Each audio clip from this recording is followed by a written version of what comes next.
সবাইকে বলবো ভিডিওটা একটু দেখার চেষ্টা করো, অনুরোধ করছি তোমাদেরকে। ভিডিওটা একটু লং হবে।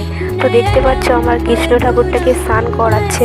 তো এটা ঝাঁথা কৃষ্ণ না, এটা উঠেছে হচ্ছে গিয়ে আমাদের এখানে একটা পুকুর থেকে এই ঠাকুরটা উঠেছে। দেখো পায়ের নিচে দেখো পুরো পদ্ম ফুল থেকে উঠেছে তোমার হচ্ছে রাত 12টার সময় বৃহস্পতিবার দিন উঠেছে।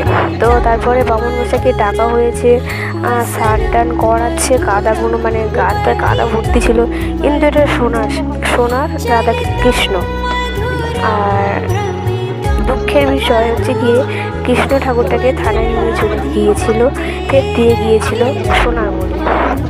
তো অনেক দূর দূরান্ত থেকে লোক এসছে, তোমরা শুধু কাদাটা দেখো। তারপর অনেক লোক জমেছে।